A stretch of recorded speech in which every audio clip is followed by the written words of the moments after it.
What's going on, peoples?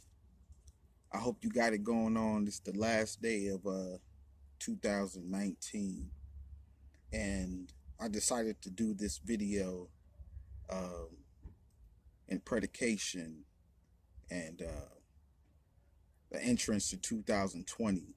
2020 is considered 2020 vision. Hindsight or whatever. So I decided to do this video. Um, if I'm going to be active on um, social media, I need to vlog more. People need to see my face. And I will have a music video coming out 2020. I can promise you that at least one. So I have a lot of songs that I've recorded over the years that I didn't have any access to a camera, until I made some money and started saving, investing in myself or whatever. So this video will be titled "Why I Chose Not to Gangbang," pretty much or whatever. So it's something that I've been thinking about for a long time, and um, I said, "Hey, I got a phone, so why not record?" Obviously, I don't have a lot of time to record it because I'm at work all the time. I got a regular 9 to 5, like the average American. So I decided to go ahead and do this on the last day of 2019. So, I mean, really, I want to do this because, a lot of people say, like, you should have your flowers or be able to smell your flowers while you're still here. And I took that as pretty much, I want to tell my story, before something happens to me. If something happens to me, knock on wood, there's no wood around, but, I want my legacy and my children to be able to hear it from, the horse's mouth, as you would say. So I don't want anybody else telling my story or whatever. So I'm gonna vlog every here and now and then, especially in 2020, about my life and how I came up and everything like that. But this topic is why I chose not to gangbang. As you can see, I have a Long Beach hat on. Uh, that's where I was pretty much raised. It was that and Garden Grove. I was born in the Midwest. I was born in Peoria, Illinois, and without any given detail at this point, I just say that we left at 5 years old. Well, I left at 5 years old, and we moved to Cali, and we moved to Long Beach when I was in, I guess you would say, school age, or what is that, kindergarten, preschool, 5 years old, or something like that. I know it was 1991. Um, it was around the time, is either during or right before Rodney King had that incident with the LAPD or whatever. So we moved to Long Beach, and then we were back and forth between Long Beach, Paramount, and I think that we eventually settled in Garden Grove, which is Orange County. But um, we still went to Long Beach because that's where most of my family lived at the time. Uh, so we were always in Long Beach, whether it be every other weekend, every weekend, the holidays, the summer, especially the summer. I could recall plenty of times in Long Beach or whatever. But I went to school in Garden Grove, you know, as opposed to going to Long Beach. Um, like I said, every weekend, or every summer. And as a young child, I grew up around mostly Hispanics, Mexicans and Asians. There wasn't too many black people in Garden Grove, especially where I stayed at. I'm pretty sure they were around, but everyone was scattered out. So I went to school with the majority of Hispanics and Mexicans, and essentially I was the only black boy. But I'm gonna try to make this short or whatever, even though it's my first video. But so I get to this age where I think that I have to join the gang, and all of this is deep, because it goes into a lot of deeper stuff. And COINTELPRO, I just throw that out there right quick. That was a product of having young black males think that they have to join a gang, or just because they live in a certain neighborhood or area that's what they have to do or whatever. So as I got older, I started asking questions as normal children or young adults would do or whatever. And I said, okay, so why are the Bloods and Crips against each other? So then certain people would tell me, and I wouldn't get into this until I was probably like 16 or 17, especially as I got older, you know, um, when I was out on my own. But pretty much what I came to realize, I was like, wait a minute. So red and blue is supposed to be against each other. So why are Crips fighting Crips? Some people say, we don't know. This happened. Somebody killed this person, and it's been on ever since. And so I said, okay, so Bloods are killing Bloods too, red against red. They said, yeah, somebody did this, somebody did that, and it's been on ever since. I'm just like,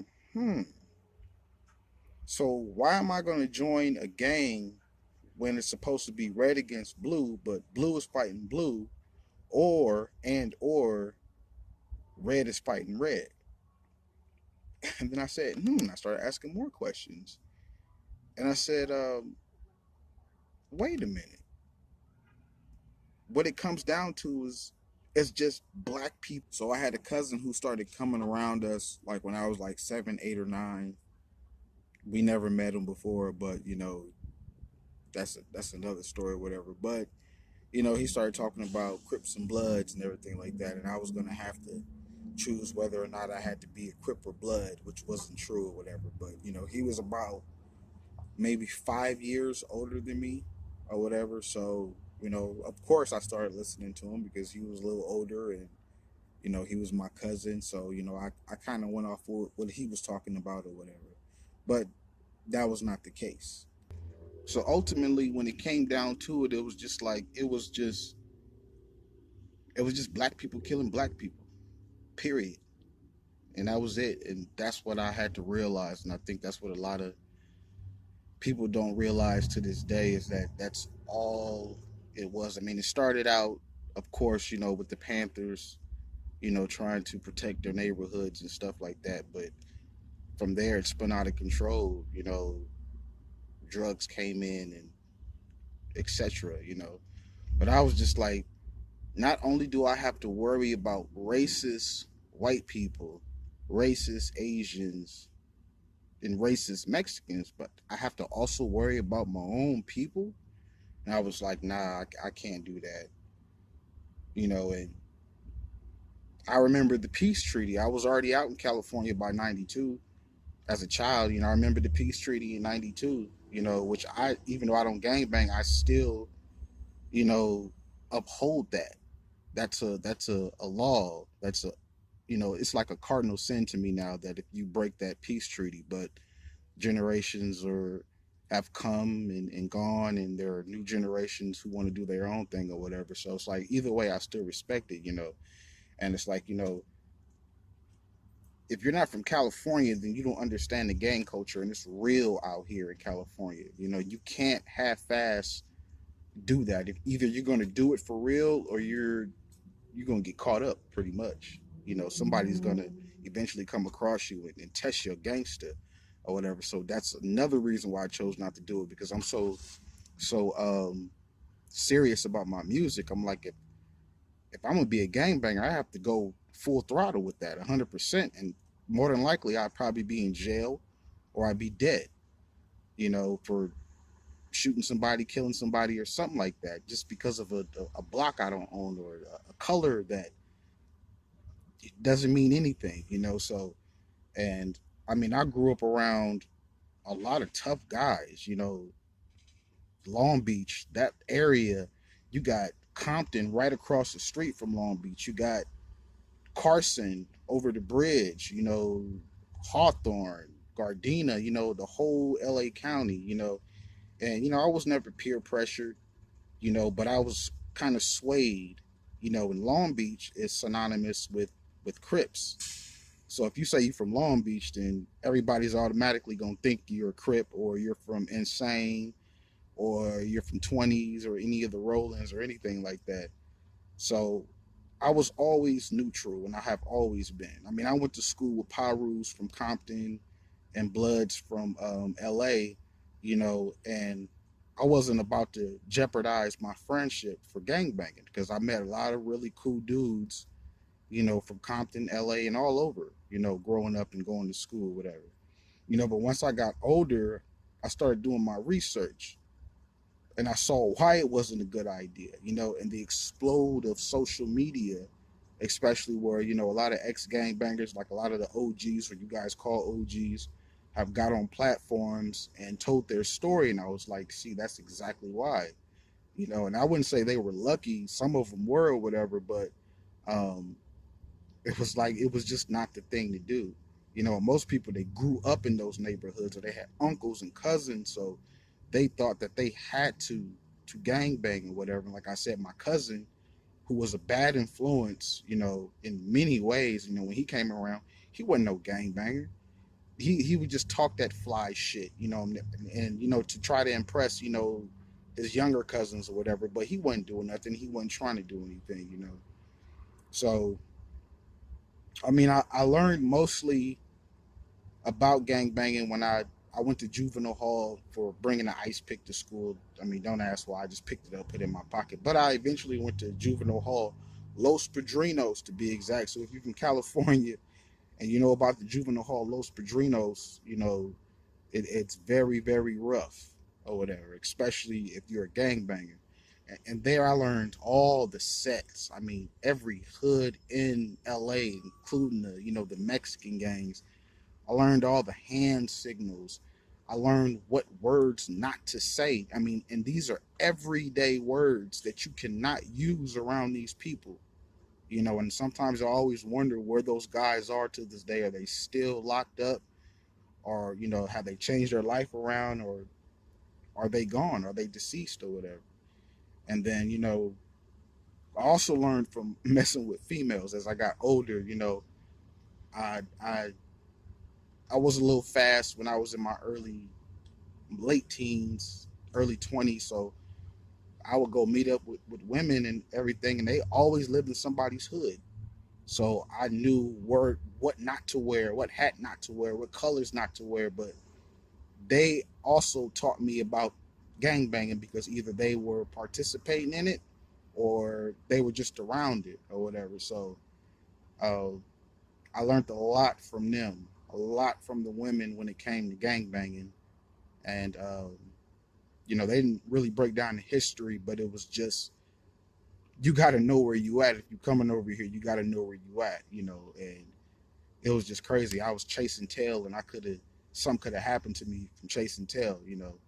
Um, I wasn't bullied by any gangbangers or anything like that. I mean, it was some dudes who would test you or whatever, or trying to get brownie points from messing with someone who's not a gangbanger. But I never really had any problems. Of course, I would get banged on when I was younger and stuff like that. And some of these dudes were punks. They were bigger than you. You know, a lot more swoller. Probably a little 50 to 100 pounds extra. So it's like, what type of dude are you? You're getting brownie points for doing that. Plus, you're trying to beat up on somebody who's smaller than you. All right, yeah, we know what type of dudes you are. So um, yeah, I mean, like I said, after my cousin came around, I started figuring out what was what, and actually me saying to myself, all this is black folks getting that's all it is. And then, like I said, you got to worry about everybody else, who are racist, because everybody has a certain ethnicity or nationality background with racism, so it's like I got to worry about the white folks, I got to worry about the Asians, I have to worry about the Mexicans, and I got to worry about my own people. Nah, I can't live my life watching my back every now and then, and no, I just couldn't do it. So it's like I chose to focus on my craft, and I'm glad that I did that, because I probably would not be here today if I would have been persuaded to join the gang, because it was tempting. And I'm not gonna lie, it was tempting because it was the love that they showed each other, but I don't know if that was fake love or it was just for the moment, because it was like, okay, if somebody tried to do something to me, I can go ahead and call these dudes right here and they ready. I mean, there was fighters, there was shooters, there was all types of dudes around, and you can't really help affiliation, because it's like, regardless, growing up in California, especially Southern California, when you grew up in LA County, one out or two out of every five people are gangbangers, or at least when I was coming up or whatever. So I was always affiliated with both Bloods and Crips, even Mexicans and Asians and everything. But I just stayed neutral. And I remember Richard Pryor how he used to get out of stuff or whatever is he would tell jokes or whatever. And I remember, one of the last times I got gang banged on, dude was like, "Where you from?" And I was like, "I don't gang bang." He was like, "Well, fuck Crips." I was like, "Fuck them." He said, "Fuck Bloods." I said, "Fuck them." He said, "Fuck black people." I said, "Fuck them." So this Hispanic, he's trying to get me to fight. He just said F Crips, F Bloods, and F black people. So it was just like, oh yeah, he's trying to fight. He's trying to start something. Like, dude, I don't gang bang. I don't do none of that. I'm a lyricist. I do hip hop. That's what I bang. That's my hood. Whatever. Then he was like, well, bust a freestyle then. So I'm like, okay. I start rapping or whatever, and he throw something out there that didn't make any sense. Because I just crushed his whole groove. He was expecting to come over there and fight, and I'm just like, this another dude across the street just looking, who was with him, because he crossed the street, and that got me out that situation, because it looked like this dude was serious, so that's what I bang. I bang my music, and I chose to keep on doing that, and I chose to keep on perfecting my craft, and that's what I stuck with. So this is my first episode of Widen Gangbang. Hope you enjoyed it. Thank you for listening. Thank you for your support. And stay tuned to my second episode coming very, very soon. Peace.